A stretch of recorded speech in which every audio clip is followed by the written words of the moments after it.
Unlike most, I feel like I'm actually a bit of a border fan. Ooh, a little connoisseur. But yeah, I'm very keen. Now this is going to be a big game though. Elevate and Knight Social basically saying this one is split down the middle. Xenox fun fact straight away out the gate here, guys. It's a must-win game here for both of these two teams. The run home after this game for both is, well, very difficult. Knights played Chiefs, then they play IG, then they play Direwolves. Must win this game against Elevate, and Elevate's run home's not that much easier either. IG, then Chiefs, and then Fury to close it out. So big points on offer for both of these two teams. I'm going to go early. I think the winner of this game makes top 4 and the loser misses out. Ooh, very big call. I will say, purely from an objective statistic basis, because Elevate had a bit of a slower start to the stage, if they lose this, they're done. If they lose this, particularly in regulation, that leaves them with a 12% chance of making the top 4 and making the playoffs. So yes, to an extent, it's must win for both these teams. I totally agree, very critical for both. But if you're an Elevate fan, you cannot see them lose this game. If they do, especially with a tricky run home, they're not going to make the playoffs. I can't even remember who I tipped tonight, whether it was Knights or Elevate. I think it may have been Elevate. I've been tipping against them the last couple of Playdays. As Valkyrie gets banned out, we've had Thatcher, Finker, and Mira taken off the board. No real surprises with any of those. Realistically, those are pretty much staple, even outside of border, as we do head to border. This is going to be exciting. It's the first map of the 3 new additions to the map pool, making its way into APAC South. We almost had Skyscraper 2 nights ago, guys. Of course, that got canned very quickly. Border gets through tonight. We head over to Armory and Archives to start. Knights on the defense, Elevate on the attack. Now, very quickly, though, what are we expecting here in terms of defense, attack? Who's sided here on border, guys? Any clues from the connoisseur? Ooh, well, Dev has actually gone to the trouble of finding the all-time record on this map. So every single match that's ever been played on border, it's been in the map pool competitively for years now. So a lot of data, percent towards the attack, 52% towards the defense. Are those numbers going to change much with the rework? Plenty of people, I've seen strong opinions on Twitter theorizing that this map has not changed enough to significantly shift the meta in competitive. You do throw an attack of repick and that could see things balance out a wee bit more. But that's the thing I'm looking at over the course of this game. How much is the setups changing from the defense? How much is the attacking structure actually going to shape up from what we've come to expect on border? It has been out for a little bit, has been shaped around a little bit as well post rework, so super keen to see who wins out this game and if it will be as a result of their homework. Will the team that's stratted out better and prepared for this map in a more professional manner be able to get the win? Very different maps, but I think maybe a comparison for me could be when Bank kind of came back into the map pool and we spoke about, are there going to be much differences in the way that certain sites do get played out? Well, there were some changes and some reworks to Bank. It was nothing too crazy, and when it did first come back in, we think back, it was basically like teams were playing it the way that Bank used to get played. Now, as there's been a bit more time, we're seeing some new adaptations on Bank. I think border could end up being the same here. I could be wrong, but I'm expecting probably more of the past rather than the future straight away. It will take teams time unless they've been practicing it in the background a lot. Oh, Ying Rush off the bat, but Juicy shuts it down. Candela still pops and Elevate may look to push off the back of that disruption, but Sapper also falls.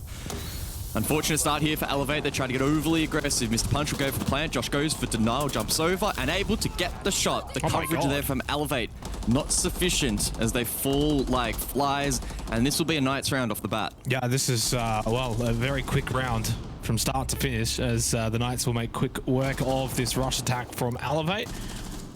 And, well, we didn't really see too much, really, of the map itself, but Elevate bringing that aggression as always.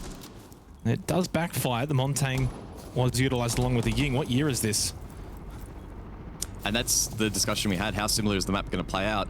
A Monty Ying aggressive quote-unquote rush plant on the carpet is reminiscent of old border. Now, I think teams have evolved past that point and are much better in being able to deny that sort of strategy, and the Knights showcasing it there in that round. So a cheeky little approach there from Elevate doesn't serve them very well, and Onigiri will now be able to reassess for the next minute, sit outside and have a cup of tea with the rest of the team. We've seen this a couple of times in APAC South, or at least in this region, where teams have a player left alive and they kind of just chill out for a little bit. I don't think there's too much to gain of that, though, inside of the first round. It's great for the Knights, though. I think that they were very much prepared for that, dealt with it pretty comfortably. It is kind of ironic, Elevate, who banned out the Finker, because the Finker would be so much more impactful on that kind of rush attack. As Sage is, well, happy. Can't blame him. I'd be pretty happy after this round. It's a freebie. And Onigiri gets a freebie onto Juicy too. Doesn't really give us much though for the map as itself. Just the one round gone, and a lot of it coming down to the fact that Elevate's rush attack was, I think, maybe even too quick for that part. I don't even know if they got much use out of the Kandalas. It was just very rushed. A bit sloppy, and the Knights do make them pay.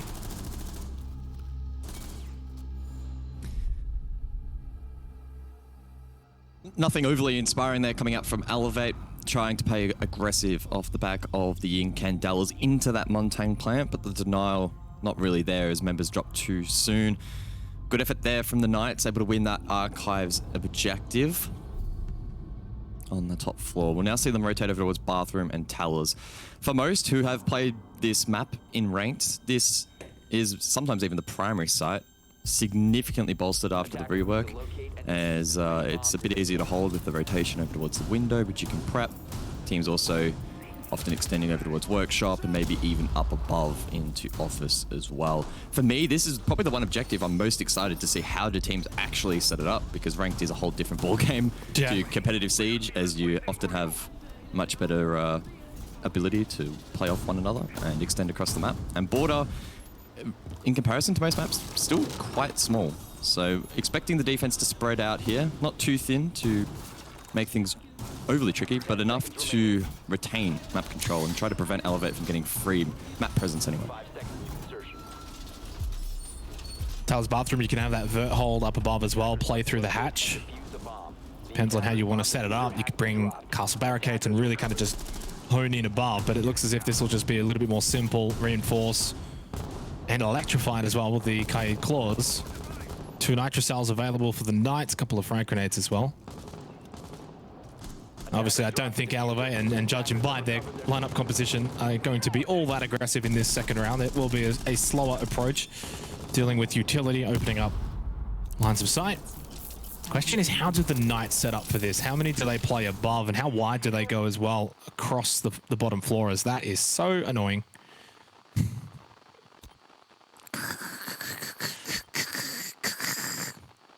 You're breaking up, Xenox. Yeah, static.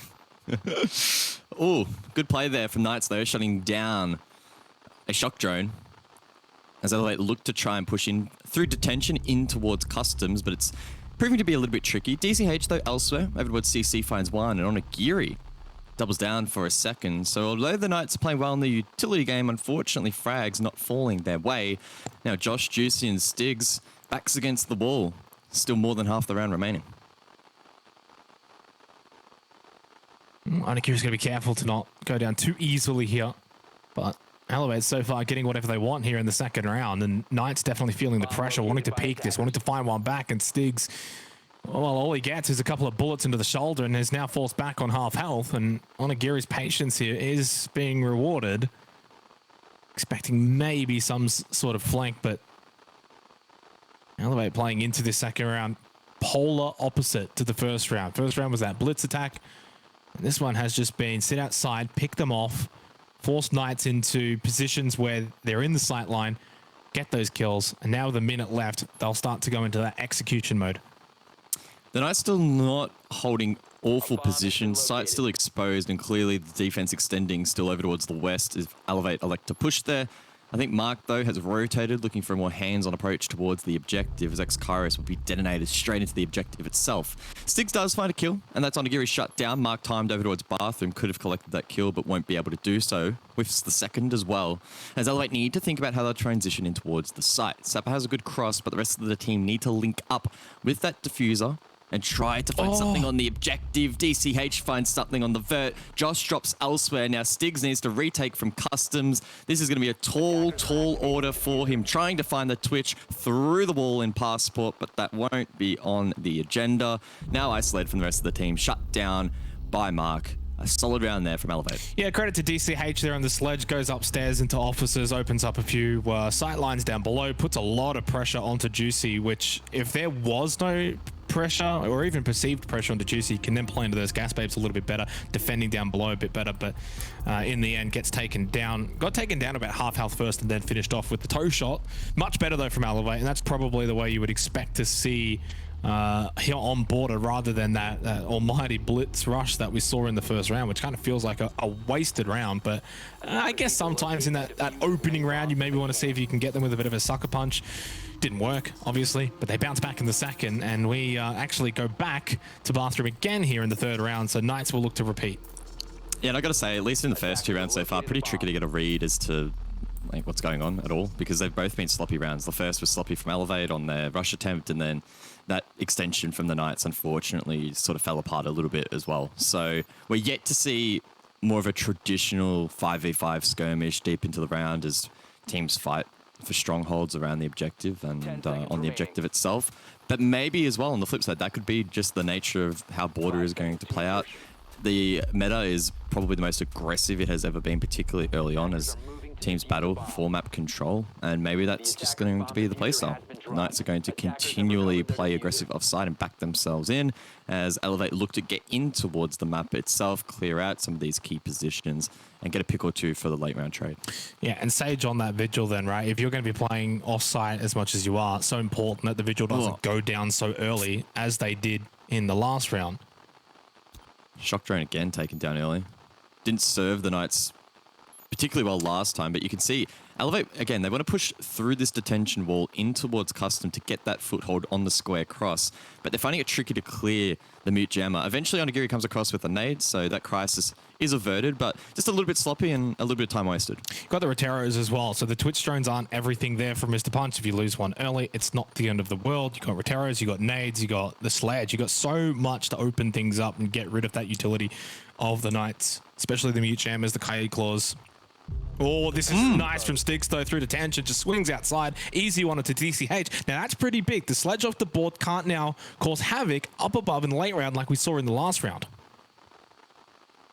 Good swing of momentum for the Knights, but Onigiri capitalizes a vault into a kill, and Stiggs shut down. 4v4, a good trade there from one of the most dangerous men inside of this server. So it's one aggressive play, then answered back by another aggressive play.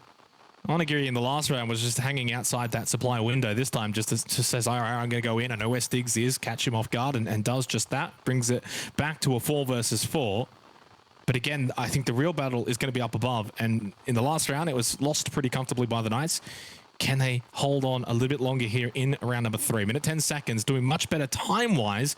As we see the Roteros go in from Sapper, has one more after this.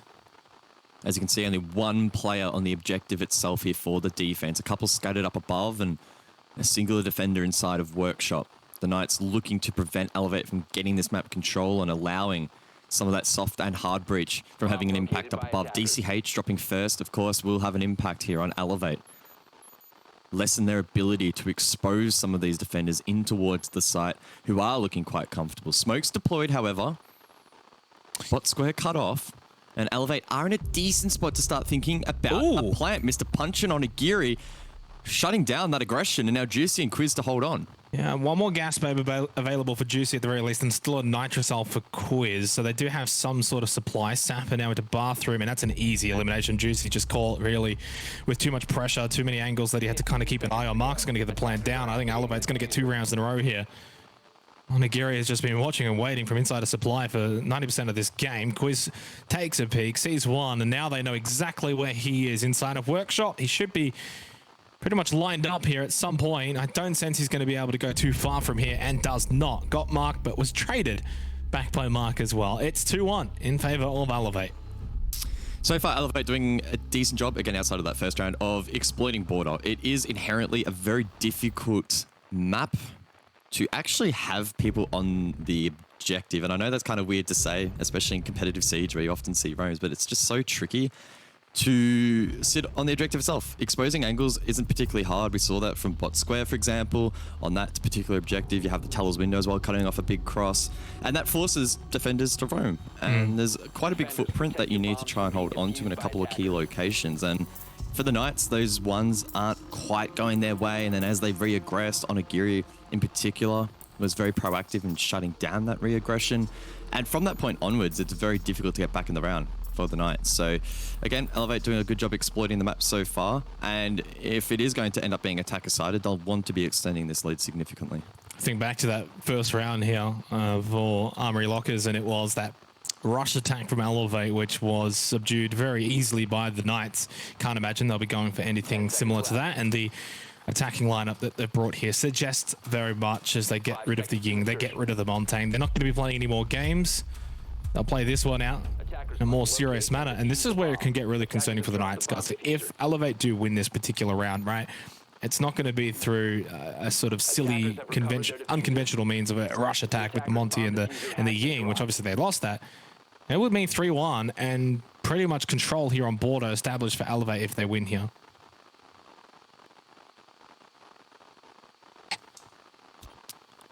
Plenty of dangerous utility here from Elevate for a border attack. You have Mark on the hard breach, and he'll be looking to probably open up the double wall to expose half wall inside of the objective. But then you have plenty of players with soft breach potential. The sledge is going to be deadly, especially with 2 nades. Sapper on Zofia as well can deal with Maestro Evil Eyes, for example. So there's plenty of tools in the arsenal here for Elevate to defeat any hurdles in front of them. It looks like they're trying to get some CCTV control. The Knights, though, playing quite aggressive with angles from 90, preventing that from being a free take.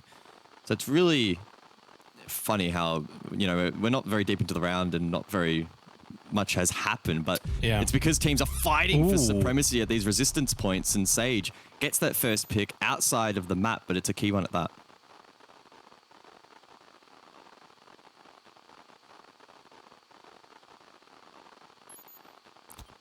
Yeah, and again, it's only the 4th round, but you don't want to allow Elevate to get 3 rounds in a row and to continue to build up that momentum. All this information here. Nice ping onto this 90 position. Well, I thought didn't throw it and then did. A little delayed with it, but DCH still finds the elimination onto Stigs. And then elsewhere, a couple more trades. Suddenly, now, a bit of a bloodbath here in the mid-round of this 4th round. 3 versus 3.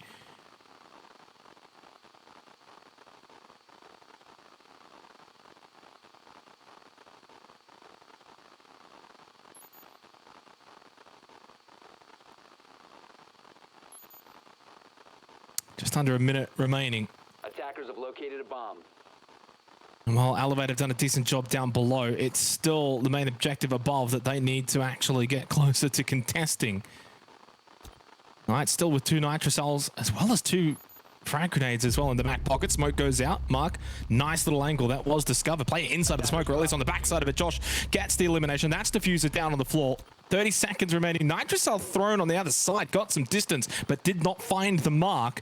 DCH and Mr. Punch now in a 2 versus 2. Time is of the essence.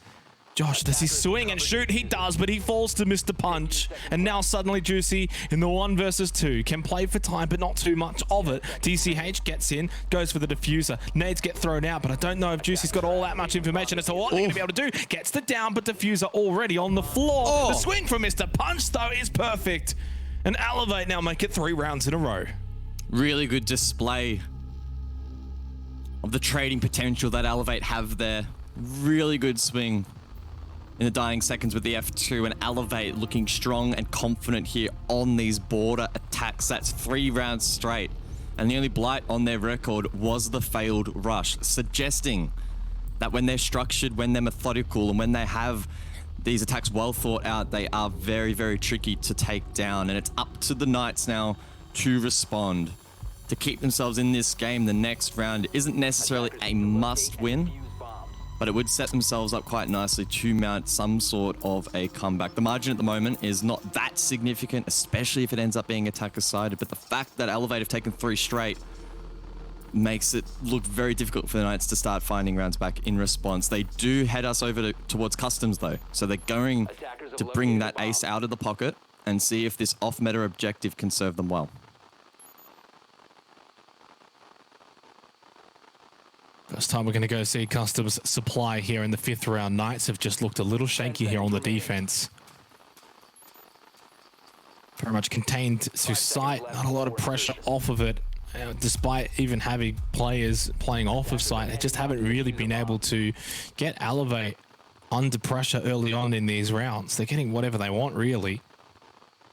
And the trade game is probably going to benefit Elevate, as has been the case so far in this first half. Onigiri continue to play this front entrance position as he has been doing, but this time now will be obviously closer to site and has a buddy in hand through Sapper. Roteros can go in, not only a bit of information, but clear out some of this utility. Plenty of it as well. Evilize from Juicy on the Maestro, as well as those Banshees from Quiz on the Malusi. Interesting decision for Sigs to play the Alibi. Some would say a bit of a controversial pick, but personally I don't mind it. Strong primary. The Prismers can offer a little bit in distraction, and deployable shield as well. So powerful. I love the fact, right, we're seeing obviously new operators on this map, right? Since when it was back in the pool last time, Flores is almost turning this into like an Oregon of sorts, just being able to sort of sit outside and clear out utility with ease. I wonder if Flores might become a bit of a ban on border in the future. Juice is in one of the most powerful but also precarious positions of the map, trying to deny the entry over towards detention, the vault in to supply as well. Stiggs, though, is offering a hand in support. He's up above. Nice lines of sight. Really cheeky from him. But if Elevate decide to flood the site, I don't know if the Knights will have enough strength to push them back. And everything just flowing the way of Elevate straight into supply, although that's going to be the Gemini of Onigiri on cooldown, and well, now dead as well. Juicy actually able to find that nice little angle. Mark as well, actually inside too. They're just going to go for it. Middle of the round does not matter. And the round's gone by. Elevate have left it to the last second, but this time they catch Knights sleeping. While they've got players up above, they just didn't have the angles into supply. Josh, though, now getting back over towards site, finds the elimination off to DCH. And while the Knights are still above, they have to send someone down below to get the job done. Stiggs catches Mark. Elevate losing players far too easily here.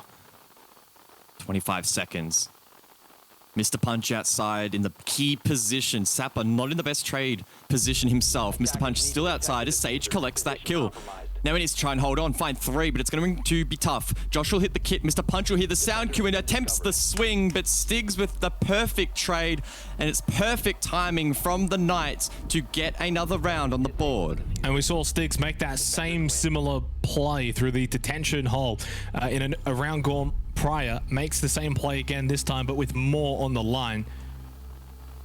Just a little sloppy from Elevate. Not so much in getting the plant down, especially in the mid-round. Found a couple of kills, found a way into supply without those above really being able to have any sort of impact. But then they just fell too easily. You've got plant down. I mean, why? I just don't understand how they're just going down so easily and so quickly. There was still about 27 seconds left on that countdown of the diffuser before it became like a 1v3 or a 2v3 in favor of the Knights. So you've got to keep bodies alive as long as you possibly can. If you need to throw them at the end, you do it at the end. Yeah, the most disappointing thing for Elevate in that round is both players weren't outside in the post plant. That is such a tricky position for the Knights to retake if you have a couple of players outside to prevent the detention run out, or to trade it out, or to prevent front door or the window jump out. And there's lots of long angles. As an attacker, you can sit back and watch that diffuser quite safely. So maybe a bit of an oversight there. Very difficult to, get a full read on exactly what happened just due to the chaotic nature of that particular round. But well done by the Knights. They clearly timed the trades very well, and we can't fault them on that. It was a little bit close in the end. I think, who was on the kit? I think it was Josh. He did actually fall off as that initial swing came through before Stiggs got the trade and then got back on. So there's only a couple of seconds between a winner or loss there. But the Knights, as I mentioned, timing it perfectly and keeping themselves in this game. From what we have seen so far, it's so hard for me to say, are the Knights finding it tricky because they're not playing as well as they could be? Or is it the map? I'm starting to think it's a little bit more just border is really, really, really tough to defend. So for me, 2 rounds on the defense, probably a pretty decent pass market from what we've seen so far. And now they just get a free shot on house money, try and get that 3-3 and really apply some pressure on Elevate, because when they're on the defense, they're going to be feeling this pain as well. Yeah, I think in some ways as well, more so down below, less so Armory Archives, just the amount of utility that's being cleared with ease from the shock drones, from the Roteros, and even just being able to open up walls and throw frag grenades in. It's just been, all of KNIGHTS' utility just gets cleared so easily, and in some ways Mr. Punch showcasing that again, but this time upwards. Oh, this is going to be a big engagement. The swing actually came from Quiz, whether he knew it or not, and had the intel onto DCH. DCH was ready and waiting.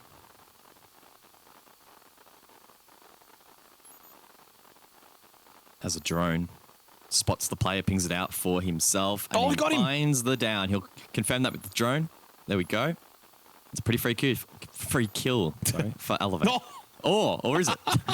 Just shoot him. Just Could use that nade elsewhere. He's so concerned that there's a potential angle that's maybe being held, that if he goes right on top of Quiz, someone's watching him. And while, yeah, there is technically someone up above watching that hatch, I don't know if they had the right angle. They take their time, though. They don't rush it. And honestly, that's the sign of a good team. Sometimes you could just get that rush, that sense of, I'm going to just go in and kill this player, and then before you know it, you're dead because someone's got an angle. Don't mind it, don't hate it. There's a minute left in the round, so stall time. Elevate now have the player advantage. And now Stiggs, though, shuts down Mark. That's Diffuser on the floor, but DCH, again, from down below, at least gets the trade. Yes, still a win overall there for Stiggs. He was able to distract the team enough to waste a bit of time. Also, eating up a nade. Now there's only 30 seconds left. Elevate, however, still do have that man advantage in hand, and Onigiri can probe towards the bottom of the main stairs late into this round. The question is, where are they going to try and go for the plan? And if Juicy wins this fight, it could change the tide, but Onigiri too strong. May well find a second, and does. Now Sage for the clutch. Well, the first one's because Onigiri just swings knowing someone's going to be holding top of main stairs, and then the second one is the response swing from the KNIGHTS, right? Okay, well, teammates just died, players there, I swing, I get the kill, but they've just completely whiffed it. Really well played from Onigiri to make something happen on site. Elevate were winning off site, and then they go for the execution late round, and they win it quite comfortably. Onigiri taking out 2 players. And Elevate right now, much the better team in this first half. The question is, and you posed this before, Cars, how much of it is the teams, or is it the map that's having a big influence on this game? I'd say things still are quite even. Yes, KNIGHTS made some notable mistakes in that first half, but a lot of the way in which they were playing to me looked like their hand is being forced by the map. They're having to go for super aggressive and plays that aren't calculated in their favor to try and stand a chance in retaining map control and winning the round. They've been backed into so many corners, and that's a testament to Elevate, right? They're hunting down these players. Their drone work's been really strong, but the map clearly is very tricky to defend, in my opinion. Well, I think we're going to get some answers in the second half, because if Elevate just run away with things on the defense and look comfortable on the defense, then I think you get your answer, right? And probably say, okay, maybe KNIGHTS, the inferior team when it comes to playing Porter. Straight away, though, I do like to see DCH on the castle. I think there's enough play for the castle barricades. And remember, the castle changes that came through were not around back on the old border. So there's more barricades. Yes, they get broken easier. But again, something to keep in mind in terms of the amount of control that you can really create by blocking off. Sorry to butt in, but you're perfectly on point, right? Look at that extension through to Workshop. They have completely reinforced vents. They've also castled it off. That is a big, big extension on this side of the map. They haven't even created a direct rotation through bathroom back towards the objective itself. Instead, I'm expecting Elevate will opt to try and hold that from above as well. They're also not extending towards detention like we saw from the KNIGHTS, so another big change up. And the KNIGHTS, much like Elevate, heading straight there from spawn, looking to try and get that control, but it should in theory be a little bit easier to obtain. So buffer points are being created differently here by both teams on the defense. And the pulse is a big switch up as well. We did not see that in the first half from the KNIGHTS. I think KNIGHTS kept their lineup pretty conservative, as Sage just gets a freebie into security, which is going to be somewhat of a factor in this upper floor control later on. But For now, just trying to maybe just see who's maybe roaming down below. And, well, I don't really see too much below him. But going back to that, I think, again, you can clearly see a distinctive difference between Elevate and how they've set up and the Knights and how they set up. It's felt a lot more passive here from the attack, but Knights haven't been forced to really do much. Oh, there actually is a player down below inside of workshop. So I was expecting maybe that won't be the case, but there is a rotation in towards bathroom. So we'll keep an eye on Sapper later on in this round. Onigiri though, still popping off 9 and 4. Stiggs off the board first.